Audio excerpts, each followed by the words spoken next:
All right, now that we have our access group set up, we're going to look at the last little things that we need to turn on in the software to actually make this integration between Aurora and Community work. So let's go to our gear icon, up here to Application Utilities. And if we look over here under Card Settings, we've got a few options that we want to turn on. We want to turn on the extended PIN 7-digit. This is what we're going to use for our visitor management portion we'll talk about later.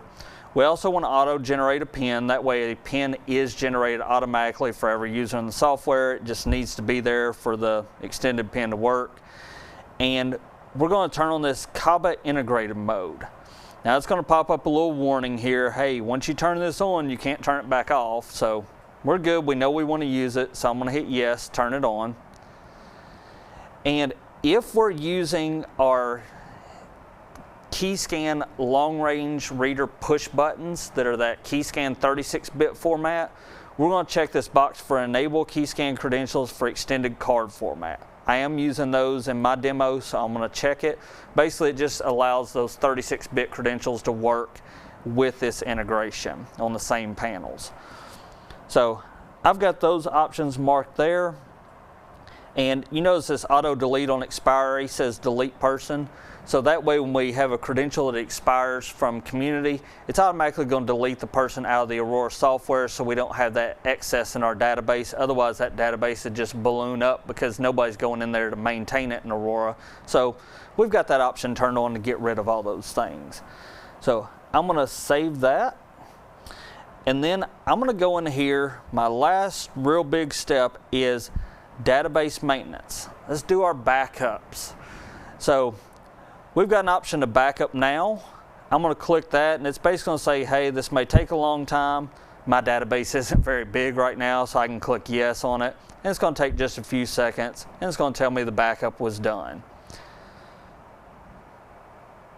There we go, database backup completed. And it tells me where it stores it. This is the default location for the backups. I recommend that you have your backups done to somewhere off of the machine because a backup on the machine doesn't help when the machine crashes. So if we go to schedule backup, this is where I can actually schedule my backups. By default it's set to run at 2 a.m. That's pretty cool because nobody's going to be on the computer at that time.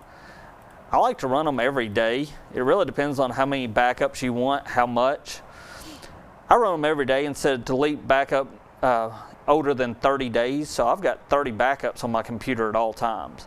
It's pretty good in case one gets corrupted or something. But this backup location here, I can actually click on Browse, and I'm just going to choose somewhere on my computer. I'm going to choose the C drive and make a new folder called Aurora Backups. And I'm going to hit OK. So now my backups are going to get stored to Aurora Backups. So if I save that, it's going to make backups every day at 2 a.m. and it's going to store them to that folder. What I would do on most sites is actually do a networked folder there. That way it's stored somewhere off the computer. But if I go back over here to database maintenance and hit backup now, the backup was actually made this time to Aurora Backups. So you see wherever I put in that scheduled backup is where manual backups also get stored. So store your backups somewhere off the machine. So that's all the options we need for integration. Join us next time to look at the status screen to make sure what options we have and that we're actually talking to the panels and everything's working fine. Thank you.